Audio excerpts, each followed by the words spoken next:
Olá, pessoal! Bem-vindos à nossa análise. Hoje, a gente vai embarcar numa jornada super simples e direta para entender o câncer e, mais especificamente, o câncer de próstata.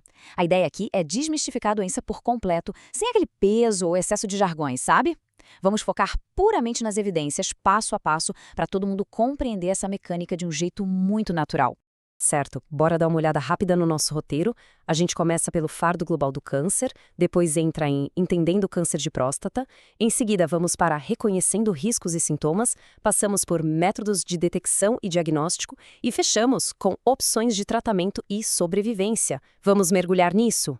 Seção 1. O fardo global do câncer.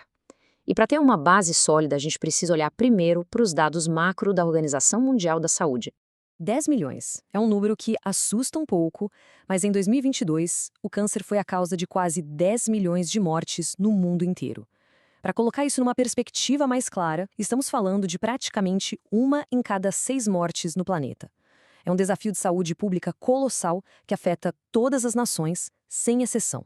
Mas, afinal, contra o que estamos lidando na biologia? O câncer não é uma doença única, tá? Na verdade, é um termo guarda-chuva para um grupo enorme de doenças diferentes. O que todas elas têm em comum é a criação super rápida de células anormais que simplesmente ignoram seus limites de crescimento. É fundamental ter isso em mente. Tudo se resume a um problema de divisão celular que saiu do controle dentro do corpo. E a diferença de comportamento dessas células é gigante. Pensa nas células normais.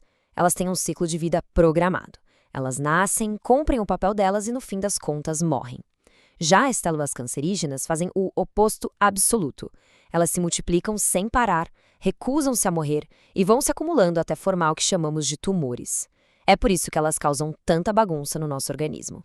Bom, agora que temos a base geral, vamos para a seção 2, entendendo o câncer de próstata.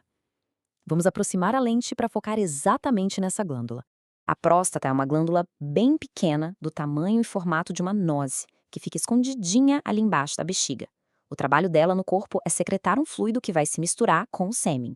Quando o câncer decide aparecer por ali, na imensa maioria das vezes, ele começa exatamente nas células dessa glândula secretora. É isso que a galera da medicina chama de adenocarcinoma. E a estatística por trás disso é algo que a gente não pode ignorar.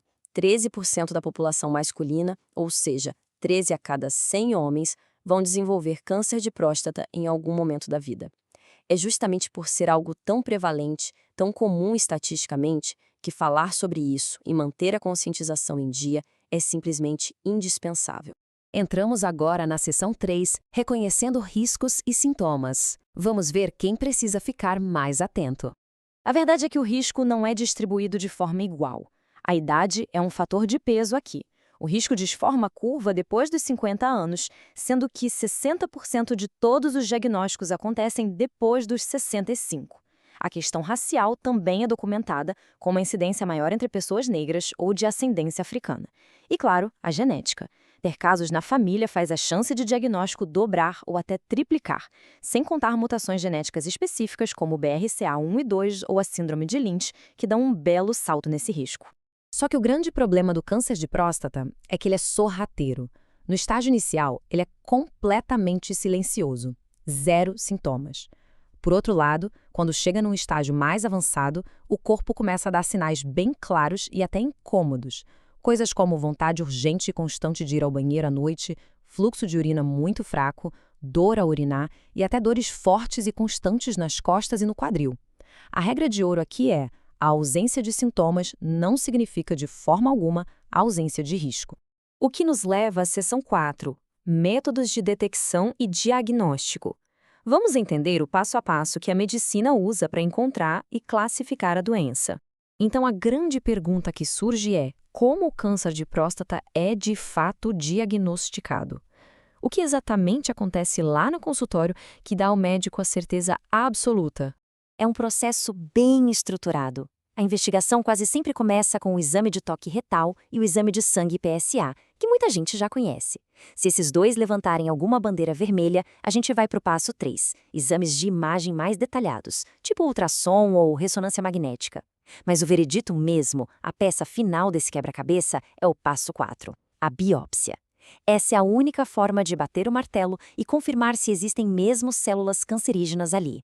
E aí, se a biópsia confirmar suspeita, entra em cena um jargão médico super importante, o score de Gleason.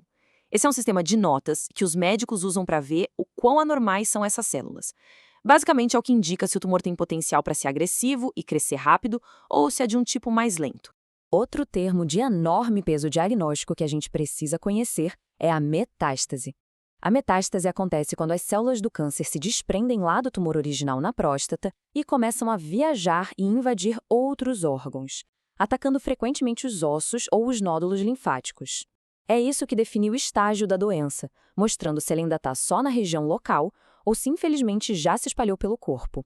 Chegamos à nossa última parte. Seção 5, opções de tratamento e sobrevivência. Vamos falar sobre as soluções práticas e o panorama de cura. A boa notícia é que o tratamento hoje em dia é super personalizado. Dependendo daquele score de Gleason e do estágio da doença, os médicos têm um arsenal incrível à disposição.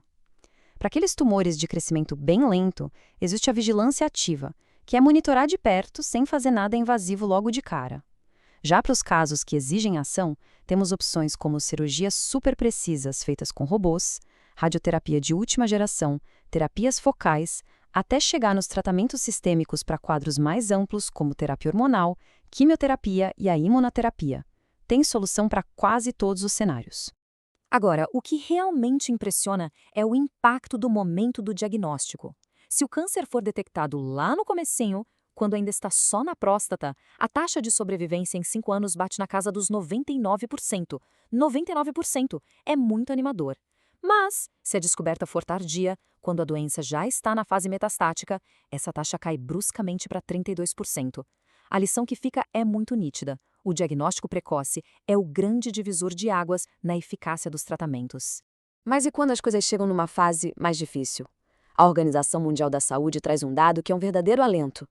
Recorrer aos cuidados paliativos não quer dizer jogar a toalha, de jeito nenhum. É sobre garantir qualidade de vida e dignidade. Hoje é totalmente possível aliviar sintomas físicos e dar um baita suporte psicológico para mais de 90% dos pacientes em estágios avançados. A medicina moderna não foca só em tratar a doença, ela cuida do conforto do ser humano. E para encerrar nossa análise de hoje, fica aqui uma reflexão instigante. Será que o combo de exames preventivos proativos, junto com tratamentos cada vez mais tecnológicos e direcionados, pode, num futuro próximo, fazer com que os casos graves de câncer de próstata virem coisa do passado? É uma possibilidade incrivelmente empoderadora.